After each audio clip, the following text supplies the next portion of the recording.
আত্মরক্ষার্থী থানায় সাধারণ ডায়েরি করলেন জেলা বিএনপির সাবেক সহদপ্তর সম্পাদক অ্যাডভোকেট ফয়জুল করিম মুবিন। কিশোরগঞ্জ থেকে নিজামুদ্দিনের পাঠানো ভিডিওচিত্র দেখুন বিস্তারিত। প্রথম অতিরিক্ত জেলা ও দায়রা জজ আদালতের রাষ্ট্রপক্ষের কৌশলী, আমি বিএনপির একজন রাজনৈতিক কর্মী।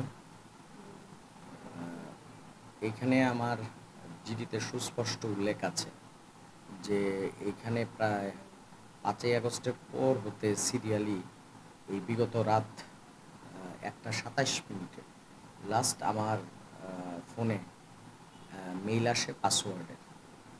সঙ্গে সঙ্গে আমি বুঝে যাই যে এখানে আমার পাসওয়ার্ডটা হ্যাক করতে হচ্ছে। তো একটা জিডিতে তো আর আপনার ইলাবোরেটলি বলা যায় না।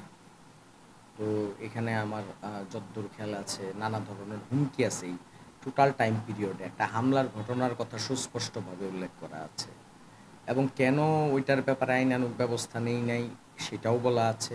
কিন্তু সেইটা বিষয় না, বিষয়টা হচ্ছে আমি একটা নিরাপত্তা চাচ্ছি, দেশের নাগরিক হিসাবে নিরাপত্তা চেয়েছি আমার জন্য, আমার পরিবারের জন্য।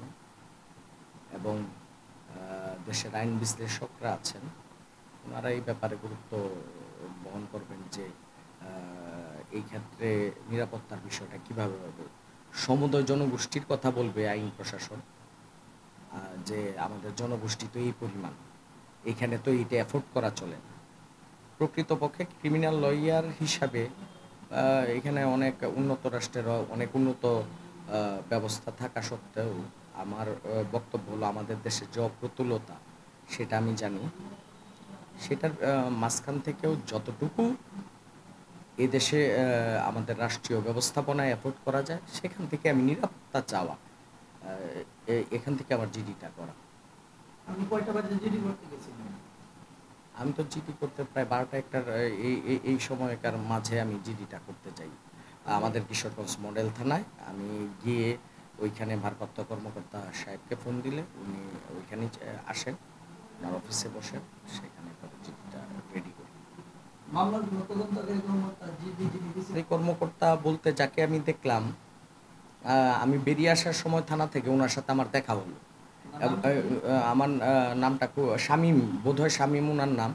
আমি লেখাকালীন সময়ও দেখতে পেলাম উনি খুব একটা অনাগ্রহ ফিল করছেন এবং যেই ভদ্রলোক খুবই ভালো ছেলেটা আমার রাইট করছিল আমার জিডিটা, ছেলেটাকেও কেমন যেন একটা ফোর্সফুলি কথা বলেছেন উনি এবং খুবই একটা অনাগ্রহ প্রকাশ করেছেন এই জিডির ইনভেস্টিগেশনের ব্যাপারে। আমি জানি না উনি কেন এমন করলেন বা কী, কিন্তু আমি অলরেডি এটা দেখেছি আমি থানা থেকে বেরিয়ে আসার সময়।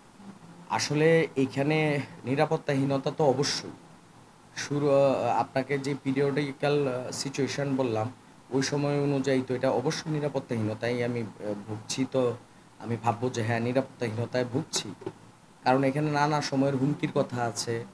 এরপরে আপনারা দেখবেন যে আমি আমার ফেসবুক অ্যাকাউন্ট থেকে কিছু ধর্মীয় নিরপেক্ষতা, মবের বিরুদ্ধে বক্তব্য, নানা কিছু উপস্থাপন সহ এখানে আমার পরিবার এবং কিছু এক্সপার্ট ওপিনিয়ন লয়ার্স তারাও আমাকে বলেছে যে এখন আসলে তোমার সময় হয়েছে রাষ্ট্রের কাছে তোমার বক্তব্যটা তুলে ধরার জন্য।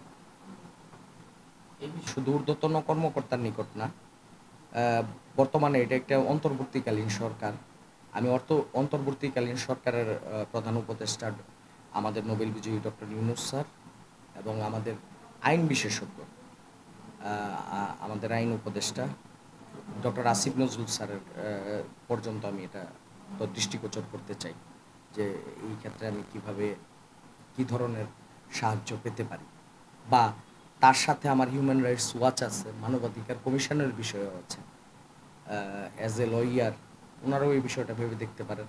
আর যথারীতি প্রশাসনের ব্যাপার তো আছেই, যে এখানে আমাদের ডিস্ট্রিক্ট জাজ, যেহেতু আমি একজন লয়ার, ডিস্ট্রিক্ট জাজ মহোদয়, আমাদের ডিসি মহোদয়, আমাদের এসপি মহোদয়, ওনারা যে কোনো বিষয় দেখতে পারেন। এ সময় তিনি থানায় উপস্থিত হয়ে কিশোরগঞ্জ মডেল থানার ভারপ্রাপ্ত কর্মকর্তা ওসি আবদুল্লাহ আল মামুন সাহেবকে অবহিত করে থানার ডিউটি অফিসার বরাবর সাধারণ ডায়েরির কপি জমা দেন।